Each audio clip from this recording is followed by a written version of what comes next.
কেমন হয় যদি একটা দিনের জন্য শহরের কোলাহল ছেড়ে শান্ত নদীর পাড়ে কিছুটা সময় কাটানো যায়, সেই সাথে কাইকিং, দোলনায় দোলা এবং দুপুরের লাঞ্চও পাওয়া যায়। অবশ্যই পরিপূর্ণ একটি সুখনীয় ব্যাপার হয়, তাই না? তাহলে চলুন ঘুরে আসি এমন একটি জায়গা থেকে। আসসালামু আলাইকুম এভরিওয়ান, আমি মিষ্টি বলছি। Welcome back to my new video. আজকে সকাল সকাল ঘুম থেকে উঠে সাজুগাজু দিয়ে বড় আপুর সুন্দর একটি শাড়ি পরে নিয়েছি। আর আমাদের আজকের গন্তব্য হচ্ছে রিভারেনো অ্যাডভেঞ্চার পার্ক। এই পার্কটিতে আসতে হলে আপনাদের সবার আগে আসতে হবে নাঙ্গলবন্দ বাস স্ট্যান্ডে। সেই জায়গা থেকে আপনাদের একটি অটোরিকশা নিতে হবে, আর রিকশাওয়ালা মামাকে বললেই হবে যে কালীবাড়ি রিভারেনো পার্কে যাব। বাস রিকশাওয়ালা মামা সোজা আপনাদের পার্কের গেটের সামনে নিয়ে নামিয়ে দিবে। ইতিমধ্যে আমরাও চলে এসেছি পার্কের গেটের সামনে। ও হ্যাঁ, এখানে আসতে হলে কিন্তু আপনাদের আগে থেকে অনলাইনে বুকিং দিয়ে আসতে হবে, তা না হলে কিন্তু আপনাদের জন্য গেট খোলা হবে না। আমাদেরও বুকিং ছিল, তাই আমরা গেটের সামনে এসে কর্তৃপক্ষকে ফোন দেওয়ার পরে আমাদের এসে রিসিভ করে নিয়েছি। আপনারাও যদি আসতে চান অবশ্যই অনলাইনে তাদের সাথে কথা বলে আসবেন, আশা করি কোনো রকমের প্রবলেমে পড়বেন না। ইতিমধ্যেই আমরা পার্কের ভিতরে প্রবেশ করে ফেলেছি। খুবই ছোট্ট একটি জায়গা, বাট অনেকটা শান্তিময়।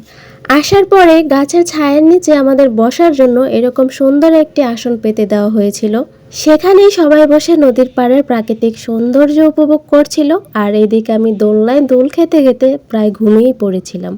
কেয়ার করা এরকম একটি শান্তিময় পরিবেশে আসলে চোখের মধ্যে শান্তির ঘুম এমনিতেই চলে আসে। তাছাড়া এরকম কোলাহল মুক্ত নিরিবিলি পরিবেশে দোলনায় দোল খেতে খেতে নদীর পাড়ের ঠান্ডা হাওয়া উপভোগ করার অনুভূতি সত্যিই অতুলনীয়। সেই সাথে নদীতে একটু পরপরই জাহাজ আসা যাওয়া করছিল, আকাশে অনেক মেঘও জমেছিল। বৃষ্টি নামবে তা ভেবে ভেবেই আমি চলে এলাম এপাশে কাঠের তৈরি সুন্দর একটি ব্রিজ রয়েছে সেটা দেখার জন্য।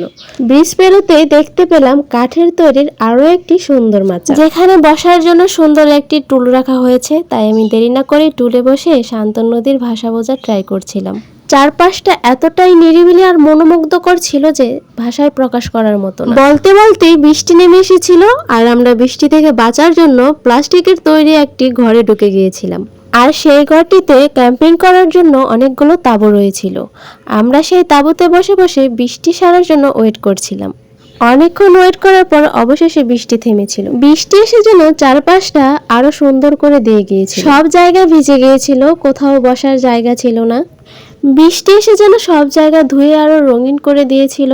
চারপাশে প্রকৃতি স্নিগ্ধ আর উজ্জ্বল হয়ে গিয়েছিল। সেই সাথে নদীতে মিষ্টি একটা হাওয়া বইছিল, আর আমি দুহাত মেলে সেই হাওয়া নিজের গায়ে মেখে নিচ্ছিলাম। মনে হচ্ছিল এখানে অনন্তকাল থেকে যেতে পারবো। দেন আবারও চলে গেলাম সেই কাঠের মাচাতে। এই মাচাগুলো তৈরি করা হয়েছে রাতে ক্যাম্পিং করার জন্য। মূলত এই পার্কটি তৈরিই করা হয়েছে ক্যাম্পিং করার জন্য। যারা ক্যাম্পিং করতে পছন্দ করে তারা দূর দূরান্ত থেকে এসে এখানে ক্যাম্পিং করে থাকে। তবে আপনারা চাইলে ডে ট্যুরও আসতে পারেন, যেমন আমরা এসেছি। আমরা মূলত ঘুরতে যাওয়ার জন্য সাপ্তাহিক ছুটিগুলো সবসময় এড়িয়ে চলি, যেন লোক সংখ্যা কম হয় আর নিজের মতো করে ঘুরতে পারি। আর আজকেও আমরা তাই করেছি। পুরো পার্কটি জুড়ে আমরা ছাড়া বিশেষ কেউ তেমন ছিল না। নদীর পাড়ে এতটা শান্ত আর নিরিবিলি পরিবেশ ছিল যে এখানে আমি না খেয়ে থেকে ঘন্টার পর ঘন্টা কাটিয়ে দিতে পারবো। খাবারের কথা বলতে বলতে ইতিমধ্যে আমাদের দুপুরের খাবার দিয়ে দিল। আমাদের দুপুরের খাবারের মেনুতে ছিল ভাত, ডাল, আলুর ভর্তা, দেশি মুরগি আর সাথে সালাদ। সম্পূর্ণ বাঙালিয়ানা একটি পরিবেশ। নদীর পাড়ে পাটি বিছিয়ে মাটির থালাতে খাবার খাওয়া, ছোট্টবেলা সেই চড়ুইবাতির কথা মনে পড়ে গেল। সত্যি ভালো লাগার মতো একটি অনুভূতি ছিল। খাবার শেষ করে দোলনায় শুয়ে একটু রেস্ট করে নিচ্ছিলাম, আর বসার দোলনায় দোলে একটু সময় কাটিয়ে নিয়েছিলাম। এরপর আমরা চলে গেলাম কাইকিং করার জন্য। আমি মূলত কাইকিংটা একটু ভালোভাবেই পারি। কাইকিং করতে করতে আমরা মাঝ নদীতে চলে এসেছিলাম। এরকম মেঘলা আকাশ আর শান্ত নদীর মাঝে এসে নদীর পানি ছুঁয়ে দেখবো না তা কি করে হয়, তাই একটু পা আর হাত ভিজিয়ে নদীর পানি ছুঁয়ে নিয়েছিলাম। অনেকক্ষণ কাইকিং করার পর হাত ব্যথা হয়ে গিয়েছিল, তার জন্য আমরা ফিরে এসেছিলাম। এবার বাড়ি ফেরার পালা। সবাই বাড়ি ফেরার জন্য প্রস্তুত হয়ে গেলাম। সবকিছু মিলিয়ে আলহামদুলিল্লাহ খুব সুন্দর একটি দিন কাটিয়েছি। অনেক সুন্দর সুন্দর স্মৃতি নিয়ে যাচ্ছি আজকের এই দিন থেকে, যা স্মরণীয় হয়ে থাকবে আমার স্মৃতির পাতায়। আজ এখানেই রাখছি, দেখা হবে নতুন কোনো ভিডিওতে। আশা করছি সবাই চ্যানেলটি সাবস্ক্রাইব করে লাইক, কমেন্ট, শেয়ার দিয়ে পাশে থাকবেন। আল্লাহ হাফেজ।